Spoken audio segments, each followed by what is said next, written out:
Y'all, this is the Blur Spot Podcast. It's your boy Kid Phantom, Crystal Bay, and we are here with... What's up, y'all? It's Miss Jourdy. All right. Now, Miss Jourdy, could you tell us a little bit about yourself for the people who do not know you? Sure. So this weekend, I am one of the hosts for DreamCon. I have been in the gaming area doing some panels across the convention and just talking to fans and supporters, getting hype about DreamCon. Right. But outside of doing this, I'm also a host. I do interviews. I work as a talent manager as well, so kind of run the gamut. I've done several conventions and esports events in the past, including Anime Expo. I've worked with Gears of War, Twitch, Microsoft, so a lot of different types of events like this. And yeah, thank you so much for having me. I'm really excited to talk to y'all. We're excited to have you. Yeah. So, what's been your favorite thing about DreamCon this year? Oh, okay. Favorite thing about DreamCon this year? So I really have enjoyed I think the gaming hall has just transformed this year. There are retro games included, and there's like a VR station as well. And so when you walked in last year, it was kind of only set up for tournaments, versus this year you actually see like people who are in attendance actually like on the games, like competing with one another. Like there was this one guy on DDR, and he was just killing it, and like you see this crowd forming around him as he's playing like both of the pads at the same time. And I'm like, my 30-year-old brain is like, okay, no, I could not do that. No, absolutely not at all. Yeah, but the game area has been like my favorite, and I've spent the most time there too. Okay. So is it safe to say that you are a gamer? Yes, I am a gamer. Team gamer. Yeah, we love gaming over in these parts. So, as a gamer, are you a console war gamer, or do you play everything? I play on everything, so I definitely don't have. There goes the hat. It's okay. My hat. It's all good. The hat didn't like the fact that I said that I wasn't a anywhere. console warrior. So, but no, I play on everything. I play on PC, also mobile gaming, and both the consoles. So. Okay, cool. What is your favorite mobile game?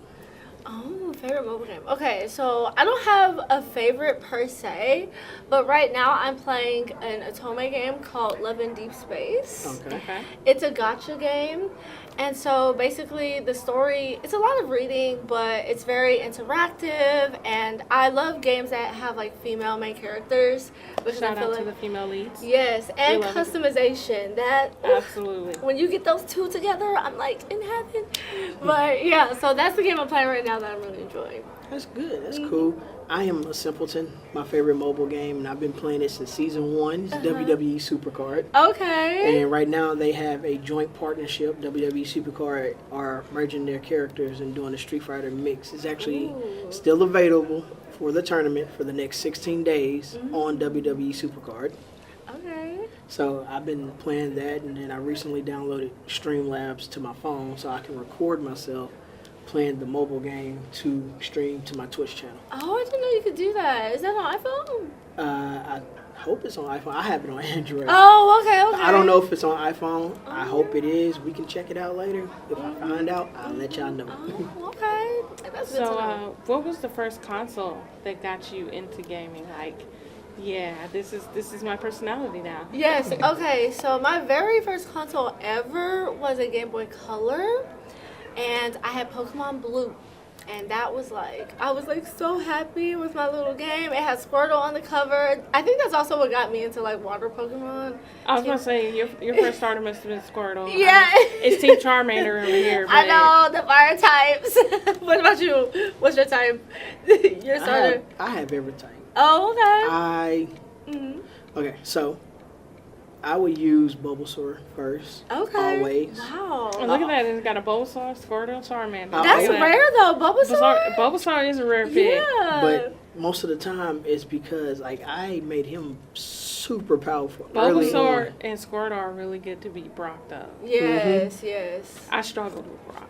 But Yeah. that's neither here nor there. What else? But I also used to have the Thunder Yellow.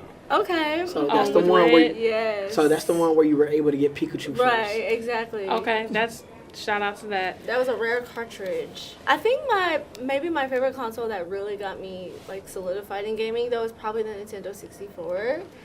I just loved all Solid. those games. That's a solid choice. Yeah. That's a solid choice. love I those unfortunately games. was not blessed to have one, but my cousins had one, so I always played it at their house. Right, you just bring the controller over. Yeah. Yeah. So, top 5 favorite N64 games. Oh, that's hard. Okay, so I'm gonna do it in no particular order, and y'all listen, don't fire me up. So I love Banjo and Kazooie. Okay. Iconic. Like, listen, give us the remaster, please, if y'all watching. There's this game called Battle Tanks. I don't know if Okay. you've ever heard of it. No, I heard of it. But I loved the like bouncing Bettys and the flippy tank. My cousins had it, and I just loved that game. I don't know why. And then I played a lot of Super Smash Brothers way back then, I think. Yeah.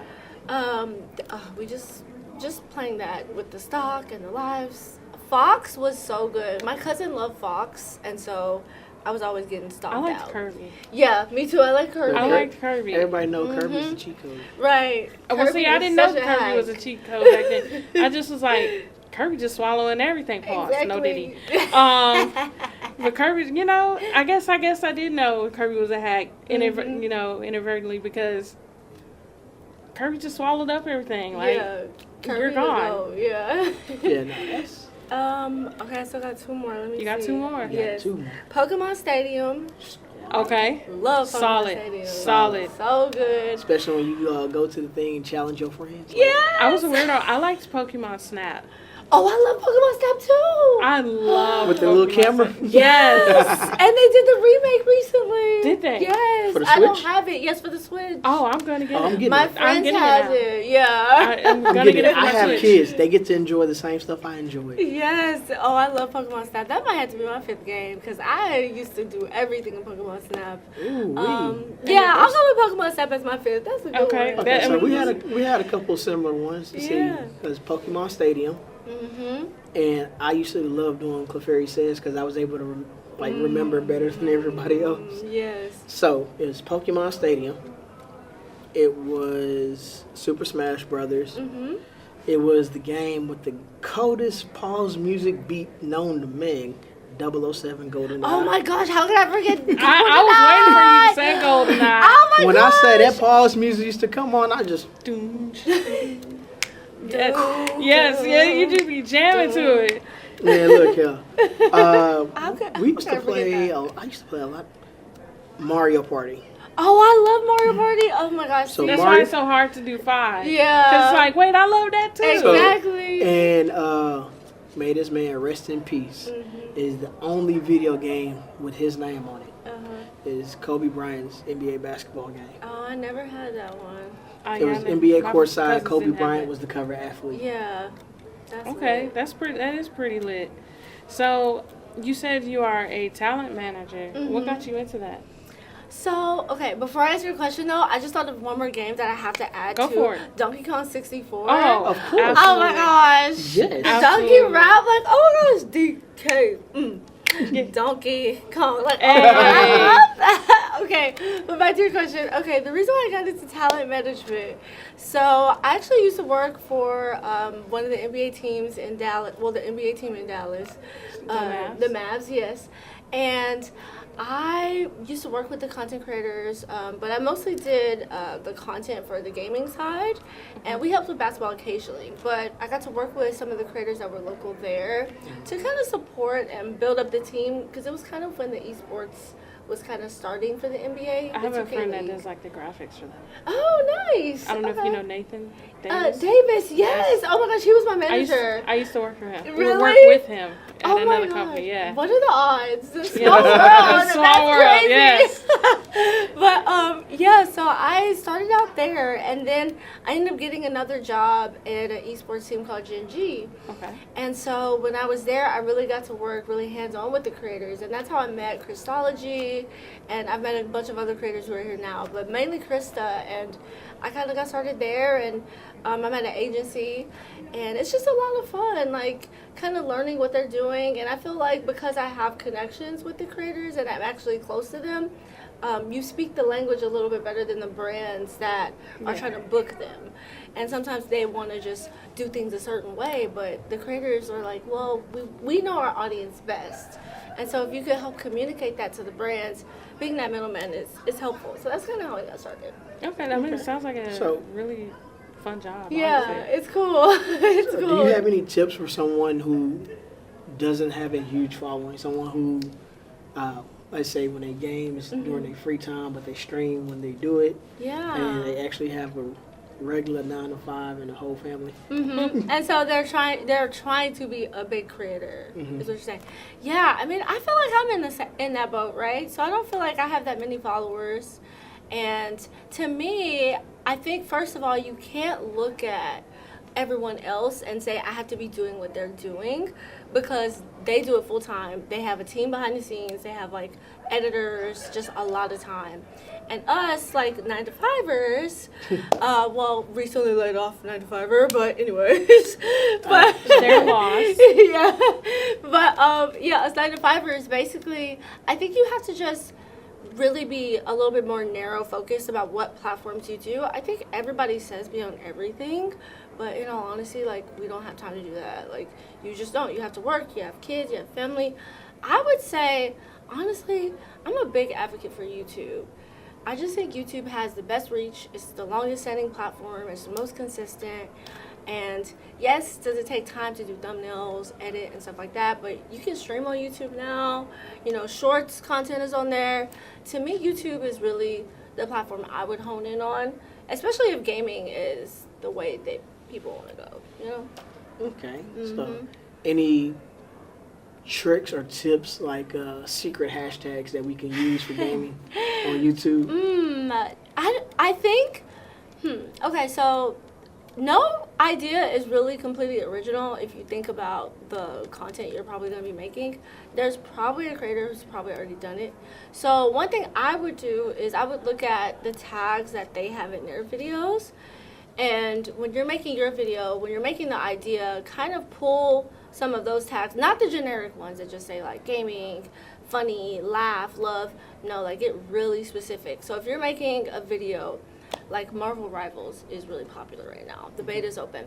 So Marvel Rivals gameplay, brand new character, or Marvel Rivals gameplay Storm. You know, get really specific with those tags, and also see the tags that maybe some of the, and not just like the RDCs and AMPs, also like the Ludwigs, the Vanos, you know, the Markiplier if he's playing. Like, look at what they're doing. Some of them don't because they're at a big level, but those tags are so key. And I'm not talking about the tags that you just put at the bottom of the description box, like actually the tags that are within, that you can embed into YouTube. So yeah, that's what I would do. That's some really good gems. Yeah. What has been, like, honestly, your favorite thing about your journey so far? Oh, my favorite thing about my journey so far, I think it's been the people I've met along the way, and I've been able to learn from, for sure. I think I've been very blessed to be able to work a lot of different events and conventions, and it's been interesting to learn from everyone. I'm not just talking about like the talent, but I'm talking about the production teams, you know? Like, I think sometimes people neglect talking to like staff and like the production. Like, they are the brains behind what we're doing. Like, without them, I could not sit here, you know? No, we can't make this happen, you know? So it's important to talk to like the community, like be out there, like speak to everyone. I think to me, I'm always the type that I'm never too big to just like be on the ground and like see what everybody's doing. And I know, like, obviously, like a lot of the creators, they're too big to go out, so it makes sense. But I think it's really important to talk to the people also behind the scenes, because sometimes they have connections. Like one of the security guards, he does work for Anthony Hamilton, and he's like, hey, like if I'm ever in LA, y'all hit me up and we could get you backstage with Anthony Hamilton. I'm like, whoa, I didn't know that, you know, so And stuff you like never that. know who, because I mean, I know you're ex-manager. Yeah, like, exactly. You never know who knows what. It's Exactly. like, so yeah, it is very small. And I'm a firm believer in being kind to everyone, because like you said, you never know who knows what. Like, you could be wanting to be in place A, B, but you were mean to this random person you thought was nobody over here, but that's their sister. Exactly. You know, and then now it's like, well, why can't I get in? It's like, right.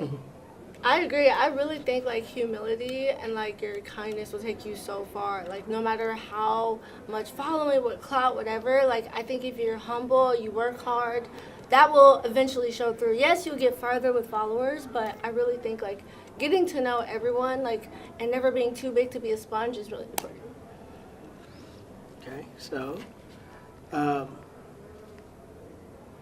am a little lost for words because that was such great advice. right. I was like, I'm like, no, I was just sitting here. I'm like, okay, I need to start like doing the something. gym, right? Like the gym she dropping. In my brain, I sit there, I start processing, and then I start thinking, okay, how can I implement that? So my mind was working. So thank you for all the gym. Oh, of course. I got y'all. So you said you would focus on YouTube. Mm-hmm. Why YouTube as opposed to like Twitch or Facebook or people gaming on IG Live or anything? So for me, I think YouTube just has the best algorithm in terms of discovery. So Twitch, as most people know, there is no algorithm. No. So you really have to bring your audience in. Instagram historically hasn't really been that great for gaming content. I think they're pushing out reaction content a little bit more now, I've noticed, where you have the 2-box. But to me, gaming has never really been that successful, even though there are gamers with large followers, but if you look at what they post, they don't really post that type of stuff. And then I'm not as familiar with Facebook, but I know Facebook gaming, I think, has wound down one of like their one of the programs that was really kind of supporting like diversity in Facebook, and I might be wrong about that. I think it happened right around the time when they were doing the pivot really hard to Meta. But I just think YouTube, to me, like most people that have a television, like are probably on the YouTube app at some point. And so I think we have to, when we're making content, we have to consider that audience that isn't just on the mobile phone. And so because of that, like that just brings your reach just so much further. And then they're constantly selling ads on YouTube. As long as they're selling ads, YouTube will exist. So, yeah. Okay. So to piggyback off that question,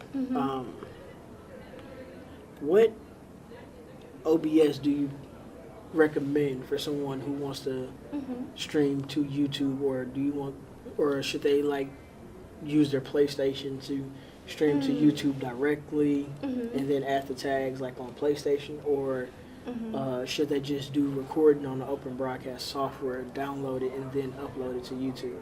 Yeah, so I think that's interesting. So if you are going to stream, I think what you should do is, I just recently watched a video from a really large creator, his name's Ludwig, and he talked about how important it is to, even if you're streaming, think about how you can make the content that you're live with into a video.